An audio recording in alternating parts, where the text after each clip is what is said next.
এই মুহূর্তের সর্বশেষ আপডেট নিউজ নিয়ে আপনাদের সামনে হাজির হলাম। এখন শুনবেন সংবাদ শিরোনাম। সুখবর পেল জামায়াত। ফাঁস হলো কে হচ্ছেন বাংলাদেশের আগামী দিনের প্রধানমন্ত্রী, কোন দেশ কার পক্ষে রয়েছে, আন্তর্জাতিক সমীকরণ ফাঁস।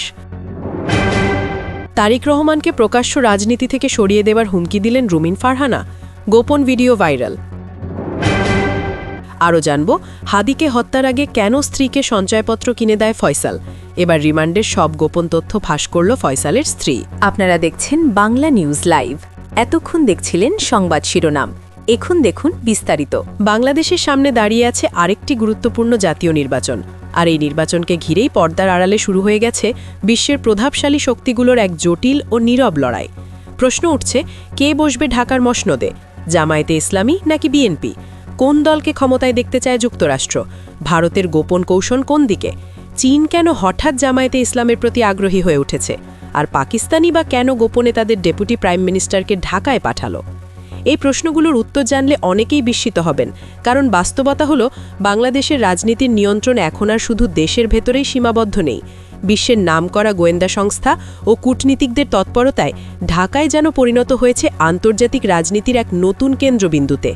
কেউ গোপনে অর্থ ঢালছে, কেউ দিচ্ছে রাজনৈতিক নীল নকশা, আবার কেউ সরাসরি বৈঠকের মাধ্যমে নিজেদের অবস্থান স্পষ্ট করছে। আজকের এই আলোচনায় আমরা তুলে ধরব সেই সব চাঞ্চল্যকর ও গোপন তথ্য, কোন দেশ কার পক্ষে, কার স্বার্থ কোথায়, আর শেষ পর্যন্ত কাদের মুখে ফুটতে পারে বিজয়ের হাসি। পুরো বিষয়টি জানলে আপনার পায়ের নিচের মাটি সরে যেতে পারে। ভৌগোলিক অবস্থানের কারণে বাংলাদেশ এখন দক্ষিণ এশিয়ার অন্যতম গুরুত্বপূর্ণ হটকেক, আর এই কেকের ভাগবাটোয়ারায় মরিয়া হয়ে উঠেছে বিশ্ব রাজনীতির শক্তিধর দেশগুলো। একদিকে যুক্তরাষ্ট্র, অন্যদিকে রাশিয়া, একপাশে ভারত, অন্য পাশে চীন ও পাকিস্তান। বাংলাদেশের রাজনীতিতে তৈরি হয়েছে এক জটিল ও অদ্ভুত সমীকরণ, যা এতদিন ধোঁয়াশায় থাকলেও সাম্প্রতিক কিছু ঘটনায় এখন অনেকটাই স্পষ্ট। চলুন একে একে দেখি কে কার ঘাড়ে হাত রাখছে। বাংলাদেশের রাজনীতিতে জামায়াতে ইসলামীর পুনরুত্থান বা ক্ষমতায়নের প্রশ্নে সবচেয়ে সক্রিয় দেশ হিসেবে উঠে আসছে পাকিস্তান। বাইরে থেকে পাকিস্তানকে নীরব মনে হলেও ভেতরে ভেতরে তাদের তৎপরতা চোখে পড়ার মতো। ভারতীয় গোয়েন্দা সংস্থা র-এর একটি গোপন প্রতিবেদনে দাবি করা হয়েছে, একসময় বাংলাদেশে ভারতের একচেটিয়া প্রভাব থাকলেও সেই বাস্তবতা এখন বদলে গেছে। প্রতিবেদনে বলা হয়, ঢাকায় বসেই পাকিস্তানের গোয়েন্দা সংস্থা সক্রিয়ভাবে কাজ করছে। এই মিশনের কোড নেম দেওয়া হয়েছে ঢাকা সেল। শুধু গোয়েন্দা তৎপরতাই নয়, কূটনীতিক পর্যায়েও পাকিস্তান অত্যন্ত সক্রিয়। অভিযোগ রয়েছে, পাকিস্তানের হাই কমিশনারের কর্মকর্তারা একাধিকবার জামায়াতে ইসলামীর আমিরের সঙ্গে বৈঠক করেন। তবে সবচেয়ে আলোচিত ঘটনা হলো, কোনো আনুষ্ঠানিক সরকারি কর্মসূচি ছাড়াই পাকিস্তানের ডেপুটি প্রাইম মিনিস্টারের আকস্মিক ঢাকা সফর। তিনি সরাসরি জামায়াতে ইসলামীর আমিরের বাসভবনে গিয়ে দীর্ঘ রুদ্ধদ্বার বৈঠক করেন।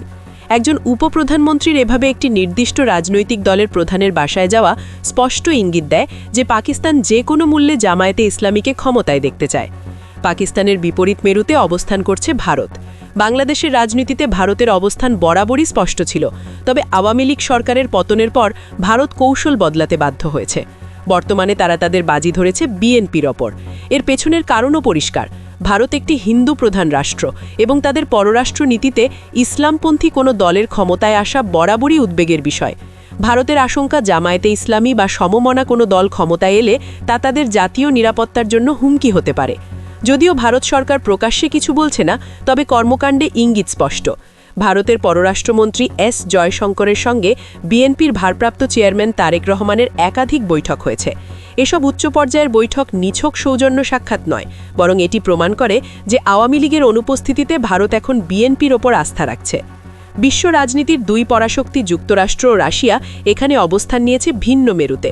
যুক্তরাষ্ট্রের প্রধান প্রতিদ্বন্দ্বী রাশিয়া নীরবে ঝুঁকছে বিএনপির দিকে। তারেক রহমানের সঙ্গে রাশিয়ার হাই কমিশনের সাম্প্রতিক বৈঠক সেই ইঙ্গিতই দেয়। অন্যদিকে যুক্তরাষ্ট্রের ভূমিকা সবচেয়ে রহস্যজনক। গণতন্ত্র ও মানবাধিকারের কথা বললেও তাদের সাম্প্রতিক কর্মকাণ্ড ভিন্ন বার্তা দিচ্ছে। বিশ্লেষকদের মতে যুক্তরাষ্ট্র কার্যত জামায়াতে ইসলামীকে একটি গ্রিন সিগন্যাল দিয়েছে। ইউরোপীয় ইউনিয়নের প্রায় সব দেশের রাষ্ট্রদূতদের সঙ্গে জামায়াতে ইসলামীর আমিরের ধারাবাহিক বৈঠক এই ধারণাকে আরও জোরালো করেছে। বিশ্লেষকদের মতে যুক্তরাষ্ট্রের সম্মতি ছাড়া পশ্চিমা কূটনীতিকরা এভাবে প্রকাশ্যে জামায়াতের সঙ্গে বৈঠকে বসতেন না। জামায়াতে ইসলামীর আমির ডক্টর শফিকুর রহমানের একাধিক যুক্তরাষ্ট্র সফর, সেখানকার উচ্চ পর্যায়ের বৈঠক ও প্রোটোকল সব মিলিয়ে স্পষ্ট বার্তা দিচ্ছে যে যুক্তরাষ্ট্র জামায়াতকে ভবিষ্যৎ ক্ষমতার অংশীদার হিসেবে বিবেচনা করছে। এই খেলায় চীনও পিছিয়ে নেই। ভারত যেখানে যায় চীন সাধারণত তার বিপরীত পথে হাঁটে। ভারত বিএনপির দিকে ঝুঁকেছে, এই বাস্তবতায় চীন নতুন মিত্র হিসেবে বেছে নিয়েছে জামায়াতে ইসলামীকে। চীনের দৃষ্টিতে জামায়াত এমন একটি শক্তি যারা ভারতের প্রতি অন্ধ আনুগত্য দেখাবে না। সম্প্রতি চীন রাষ্ট্রীয়ভাবে জামায়াতে ইসলামীর আমির সহ ৮ জন শীর্ষ নেতাকে আমন্ত্রণ জানিয়েছে, যা তাদের অবস্থান স্পষ্ট করে। এছাড়া যুক্তরাষ্ট্র, তুরস্ক, মিশর, জার্মানি ও অস্ট্রেলিয়ার ভূমিকা মিলিয়ে বাংলাদেশ এখন সত্যিকারের একটি আন্তর্জাতিক দাবার বোর্ডে পরিণত হয়েছে। শেষ পর্যন্ত প্রশ্ন একটাই, এই বৈশ্বিক শক্তির খেলায় কে জিতবে? বিদেশি শক্তির ইশারায় কি বাংলাদেশের রাজনীতি পরিচালিত হবে, নাকি জনগণ নিজের সিদ্ধান্তেই চূড়ান্ত রায় দেবে? ভারত কি পারবে বিএনপিকে ক্ষমতায় আনতে, নাকি যুক্তরাষ্ট্র ও চীনের কৌশলে জামায়াতে ইসলামী বাজিমাত করবে? পুলিশি তদন্তে ধীরে ধীরে তার জট খুলতে শুরু করেছে। তদন্ত সংশ্লিষ্ট একাধিক সূত্রের দাবি, এই হত্যাকাণ্ড কোনো বিচ্ছিন্ন ঘটনা নয়, বরং এটি ছিল একটি সুপরিকল্পিত ও গভীর ষড়যন্ত্রের অংশ। ডিবি ও সিআইডির তদন্তে প্রাপ্ত সিসিটিভি ফুটেজ, কল রেকর্ড আর সাম্প্রতিক গ্রেপ্তার হওয়া আসামিদের জবানবন্দি বিশ্লেষণ করে একটি প্রভাবশালী মহলের দিকে ইঙ্গিত পাওয়া যাচ্ছে বলে দাবি তদন্তকারীদের।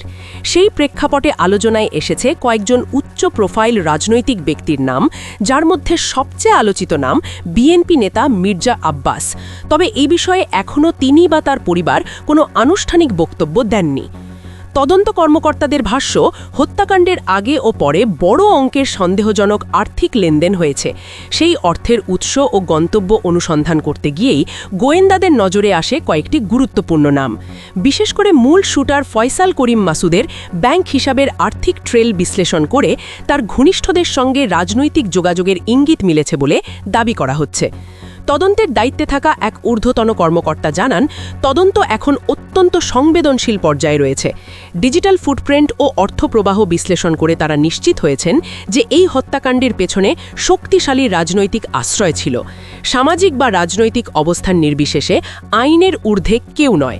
শিগগিরই সংশ্লিষ্টদের জিজ্ঞাসাবাদের জন্য ডাকা হতে পারে বলেও জানান তিনি।